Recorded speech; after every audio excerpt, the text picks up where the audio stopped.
to update the packages. And now we're propelled into a wizard. This is a first-time wizard, so you won't see this on subsequent boot-ups. It welcomes us. Let's click forward.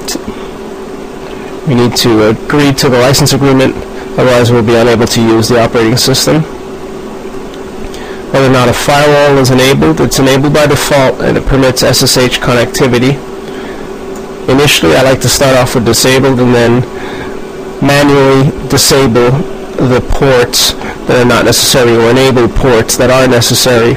So we'll disable the firewall and move forward. Otherwise, the default configuration, as you saw, will permit only SSH connectivity.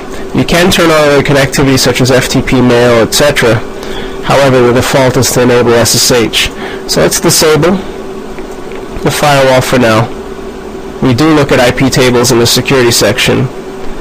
And it tells us the security level will be lower. And we'll just indicate yes.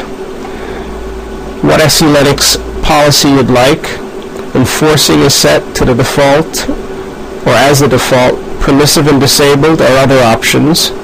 And it tells you above that it provides, SE Linux that is, provides a finer grained security over the system by setting policies, extended attributes, and so on. It tells you the states it can be set up in, disabled, which only warns about things which will be denied, so you have a sense for how you could implement SE Linux. A fully active state, which is the enforcing state.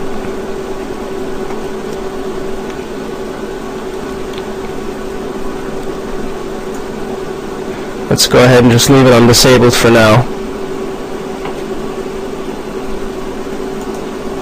We'll click on forward and tell it yes. It tells us that the system needs to be relabeled.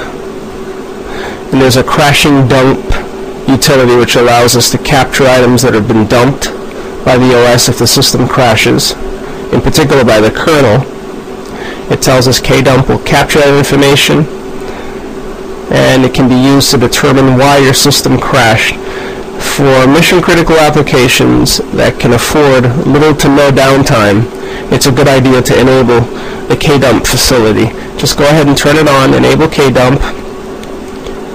You need to indicate the kdump memory, so the amount of memory that kdump can use to capture this information, and the usable system memory. It is resource intensive, by the way, so the more memory you have, the better. Otherwise, disable kdump, and if the system's not a mission critical system, then disable it altogether. It tells you here that changing the settings requires rebooting the system so that the memory can be reallocated so that kdump can get a portion of that memory, and asks us would we like to continue and reboot the system after first boot is complete. We'll just say yes. Now we need to set the date and time, and that looks correct. Next window we have network time protocol. We can enable a network time protocol. Lookup list, we'll turn it on here, and it references pools of servers, Red Hat based servers, under pool.ntp.org. You can also add NTP servers in your environment by indicating, for example, we'll indicate the IP address of the all-purpose infrastructure server, which provides NTP services again as well, and that's a 192.168.75.100 system. So this is an internal system that can be added to the list of systems. When you press enter, it checks to see whether or not the system is reachable, whether or not NTP is running on the system.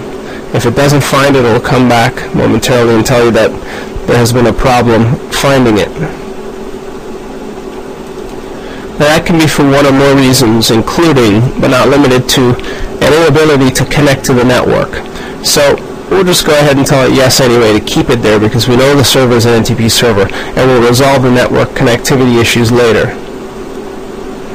And here it's going to try to connect to the NTP servers, and NTP has built-in redundancy and facilities to handle the inability to connect to servers. So it will connect to only those servers that it's able to connect to, all built into the protocol.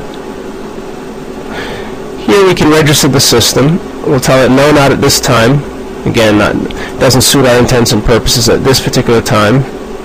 tells us or prompts us with whether or not we're sure we don't want to connect to the Red Hat network because of the following: security and updates, downloads, support, compliance. We'll just say no thanks at this stage. But again, for your production systems, definitely register them with Red Hat and pay the subscription fee. It tells you won't be able to receive software updates. There are other updates online, Yum repositories that you can use to update your software, but you won't get updates from Red Hat directly unless you have an active subscription. Let's click on forward to move to the next step. Now we need to create at least one user can be used, just like with other Linux distros. So we'll create a username Linux CDT with a default password. And if you want to use network authentication such as Kerberos or NIS, then you click on the network login button and indicate the realm and applicable information. Now here it says it's detected an audio card, although it's a server that shouldn't have it, and I don't think it actually does, so it may be misdetecting the audio card. And now it tells us the system must be rebooted, and then we'll finally be in our new environment. So let's click on OK.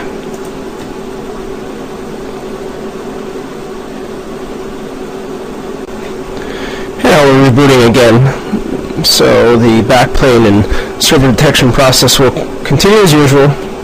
We'll be presented with the grub menu, the handoff from the BIOS to the grub bootloader, and then from grub, the setup of the initial RAM disk, then access to the base file system, then a subsequent load of drivers necessary to access the remainder of the file systems, and then a subsequent boot of the operating system, which includes setting up the host name, IP address, IPv6 information if applicable, amongst other things such as services. And Pixie boot.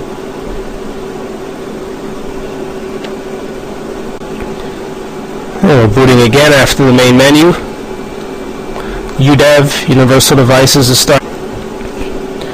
We've got the full graphical environment with services coming up, most of which are okay. One just popped by with a warning.